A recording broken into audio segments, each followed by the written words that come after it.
Hello বন্ধুরা, আজ নিয়ে চলে এসেছি মাছের মাথা দিয়ে উচ্ছে আলুর চচ্চড়ি। তাহলে চলুন রেসিপিটা দেখে নেওয়া যাক। প্রথমে আমি কড়াইতে তেল দিয়ে দিচ্ছি। তেলটা গরম হয়ে গেছে, এবার তেলের উপরে আমি নুন হলুদ মিশিয়ে রাখা মাছের মাথাটা দিয়ে ভালোভাবে ভেজে নেব।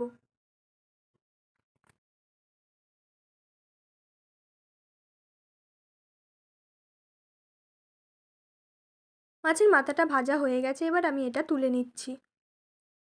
এবার ওই মাছ ভাজা তেলের উপরে উচ্ছেটা দিয়ে একটু হালকা ভেজে নেব। এর উপরে কেটে রাখা আলুগুলো দিয়ে উচ্ছের সাথে ভেজে নেব। উচ্ছে আলুটা ভাজার সময় উপর থেকে একটু হলুদ ছড়িয়ে দেব।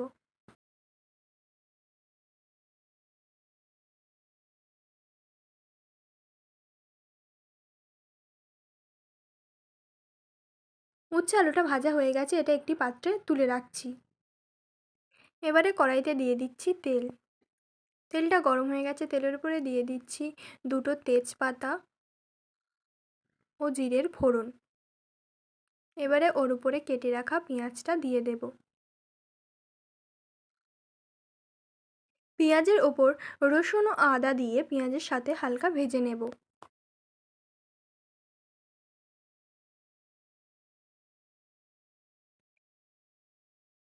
এবারে কড়াইতে দিয়ে দেব হলুদ গুঁড়ো, লঙ্কার গুঁড়ো, জিরে গুঁড়ো, ধনে গুঁড়ো ও পরিমাণ মতো লবণ দিয়ে মশলাটা ভালোভাবে কষিয়ে নেব।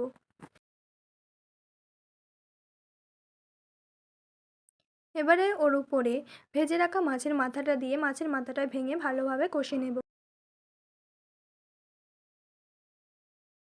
মশলা থেকে তেল ছেড়ে এসছে, এবারে এর উপর আমরা ভেজে রাখা উচ্ছে ও আলুটা দিয়ে ভালোভাবে কষিয়ে নেব।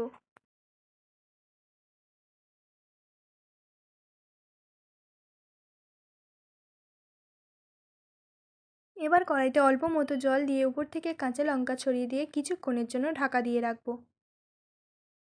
আলু ও উচ্ছেটা সিদ্ধ হয়ে গেছে, তরকারিটাও মাখা মাখা হয়ে গেছে। এবার আমরা এটা একটি পাত্রে তুলে নিচ্ছি। তৈরি হয়ে গেছে মাছের মাথা দিয়ে উচ্ছে আলুর চচ্চড়ি।